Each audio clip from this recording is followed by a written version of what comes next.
We met here in the Philippines 8 years ago when we were just children. We were young and broke, and so our relationship developed over time. We stayed in touch even though I was in Korea, he was in Australia, always in a friendly way. Pero ngayon na in love kami, doon ko lang na-realize na may something talaga. So walang regrets? No, of course, no regrets. His name is Terrence Lloyd. Terrence Lloyd, yes. Terrence Lloyd. Yes, we were with Elite together before. N-L-O-Y-D. We were modeling together for 7 years, 6 to 7 years, and then he quit modeling to focus on business. He's a 4 businessman. months ka na, no? Looking forward ka ba sa mother mo? Oh, of course. It's the scary things in life that are the most exciting. Naniniwala ko doon, the unknown. And of all the stories my mother tells me, and lahat ng kwento ng lola ko at mga kapatid niya, it's the wildest ride, diba? It's the most exciting, craziest experience. And syempre, I want to experience it para pag namatay na ako, I feel complete. Grabe naman yun, grabe. Para kasi ayoko makitin ang buhay ko, ayoko magkulangan. Worries dito sa movie na isa papabalita Makapektuhan. Buntis, ganyan. Sana naman hindi. I have faith in humanity. I have faith naman in people na hindi naman tayo ganun ka-ignorant mag-judge. I wasn't pregnant during the making of the movie. Pero so I don't think it will affect anything naman. Nung ginagawa kasi yung pelikula, ginugroom na more or less parang love din kayo ano masasabi mo? I wasn't mentioned that we would be groomed as a team for all the future projects, pero alam lang namin na take it one day at a time, one movie at a time. At sa project na ito, he really took me out of my shell. Because I'm a very quiet, reserved person at work. Mga models, alam mo kami, tahimik lang kami, nakaupo doon. Hindi kami masyadong machika at work. And Christian brought me into a world of taping that you can joke, you can talk, you don't have to give everyone as much space as in the modeling world. And he really opened me up and made me a more friendly person, I would say.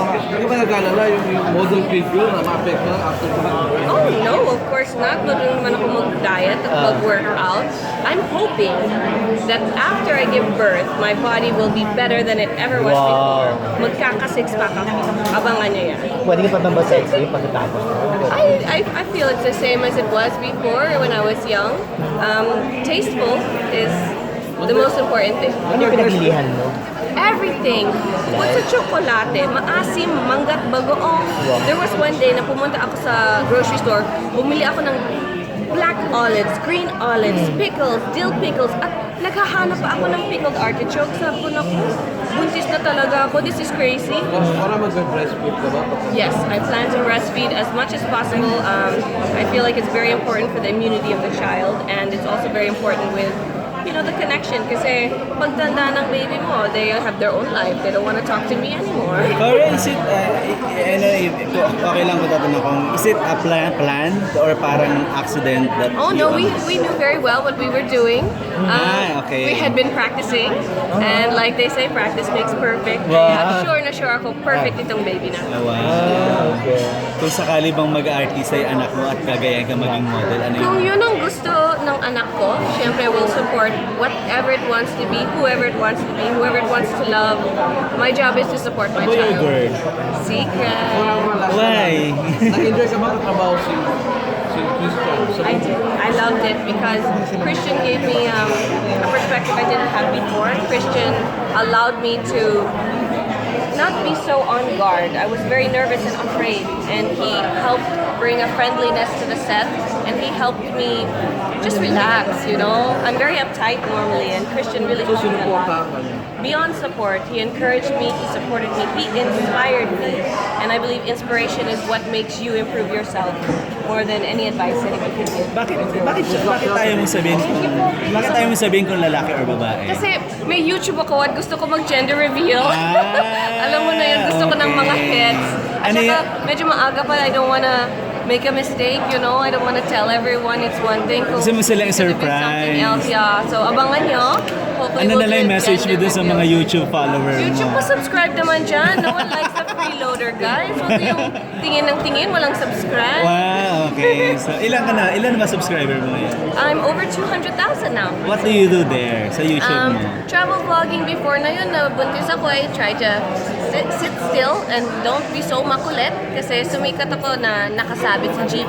Kaya bawal na yung mga gano'n. I'm working on recipes and yung mga events like this.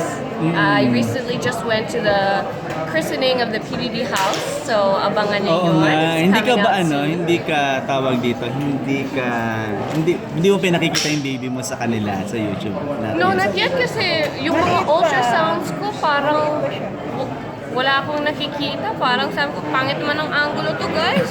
Bigyan naman ng silhouette para makita ko yung anak ko, pero wala pa. Pero soon, pag Mukhang gender itlog reveal pa ka rin. na, Yes, hopefully we'll have a beautiful ultrasound. Baka mag-invest ako ng 3D choo-choo or something. Wow. Kasi they have a lot of advanced technology now na I should look into. So, kailan yung gender reveal?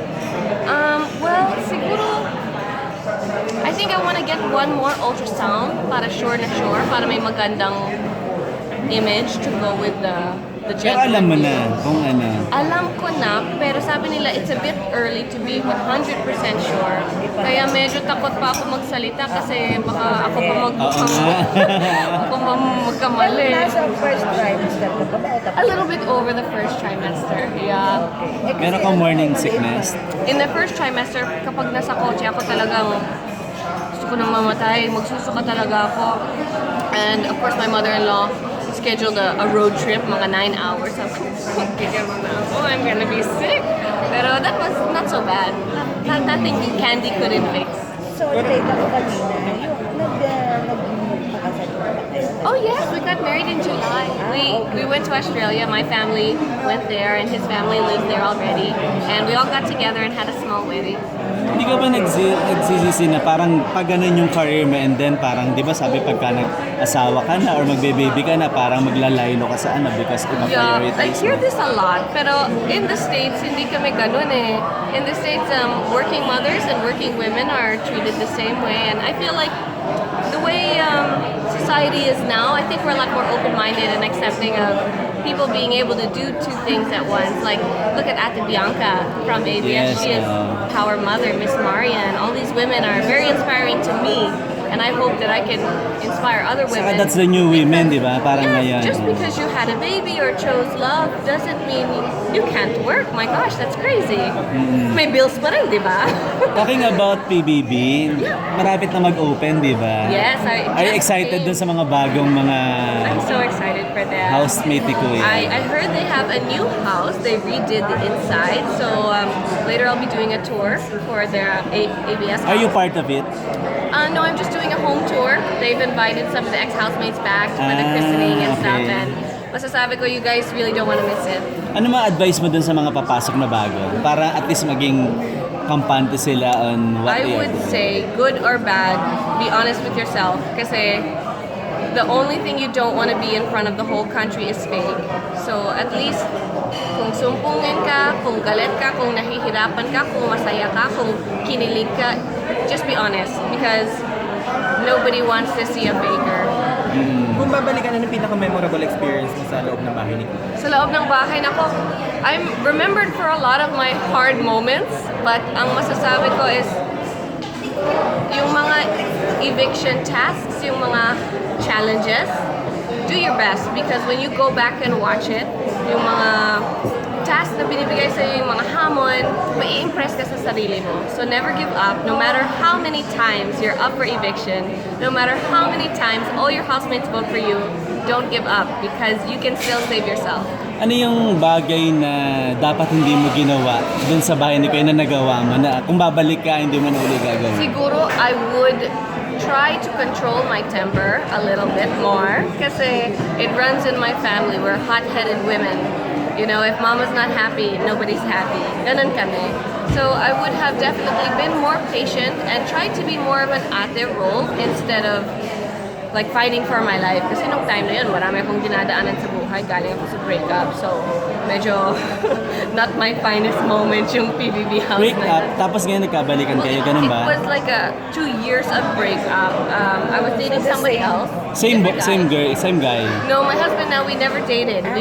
We just dated and got married. We were friends for 8 years. And okay. parang we're always flirting, but I didn't know he was serious. Akala ko linalandian lang niya ako. I thought he's just joking. Baka he's just like that with everyone. Eh, hindi pala. And he came one day and he was like, it's always been you all along. Natunaw na talaga ako. Like, sige na nga. Happy ka sa married life. So far, so good. I mean, it hasn't been very long, but yeah, I feel like yung dedication niya sa akin, yung commitment niya sa akin, at yung mga advice na binibigay niya sa akin, I couldn't find in anybody else. And he gives me patience, and he teaches me things that I don't think any other man would be able to. Are you Older happy? siya. Huh? Older siya. Oh, we're about the same age. Yeah, just a few months different. Sabi mo, he knew all along na ikaw talaga. That's Pero what ikaw, he said. At what point did you realize na siya yung guy for you? Ako sa totoosan lang, I always had a crush on him. He's a little bit of everybody I ever liked in my life. May kapiraso siya of everyone I was ever attracted to. And I was like, totoo ba to? This is crazy. You know, how can he be a little bit of everything? And siguro that's what it is. Siguro that's when you know it's meant to be. When you find all your favorite flavors in one dish. Cora, are you happy dun sa nangyayari dun sa mga kabatch mo? Like sila Maymay, sila Edward, kayo na successful after na lumabas sa bahay ni Naging Kuya? fangirl tuloy ako dahil sa kanila. Ng It was- Mayward? Yes, Mayward kisses everyone. All the housemates that I was in the house with, I follow. But si Ninang, she's very successful at YouTube. We're happy for them. And yung mga housemates like si Tanner that got to go home, I'm happy for them. It's like, naku, dun mo makikita yung friendship. Because in the house, you're always competing. You're always, may tension talaga kahit they're good people. Everyone's good. It's a competition. At hindi mo makakalimutan yan hanggat tapos na siya. And then you can just honestly be happy for everyone because we all won, we all survived. And you love them, you know them. Parang magkakapatid na kayo. Ano masasabi mo sa success ng Mayward Love Team? Go Kumbaga, lang ang ng layo na go. na narating nila, di ba? I know, I was hoping to see them today, but I'm sure they're very busy. Pero lagi ako nagla-like at nagka-comment sa pictures nila kasi I knew what their dreams were before they were as big as they are. And I just can't wait to see them growing up. Si Edward may cheekbones na, binata na siya. I was like, oh my God, si Maymay, model, supermodel na model na. Ano masasabi mo dun, no? Guys, Parang I'm so she's proud. next, Ako model. yung swerte na naging ate ko sila. I'm very lucky that they accepted me into their house and they showed me their true selves because yun ang ma-appreciate mo talaga is getting to know someone honestly. Kaya if you go in, be yourself. May kukunin Be ka bang honest. Ninang or Ninang friend ba, housemates na kasama mo? I would love to, but I don't want anyone to feel left out. So siguro, anyone can, if you want to be a Ninong or a Ninang, Mag-volunteer ka. for free, anyone can join. More love, the merrier, di ba? Will you consider Mayward as Oh, of Ninang? course.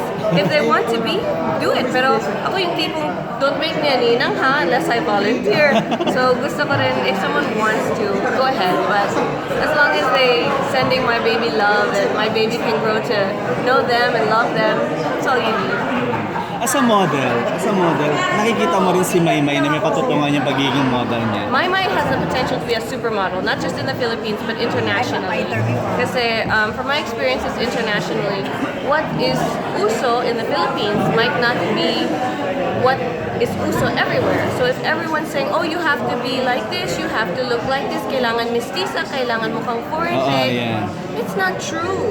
Yung mga beauty queens namin can look like anything. And yun ang sinasabi ni Maymay dati, ay, baka I'm not for modeling material. I was like, no, ang ganda.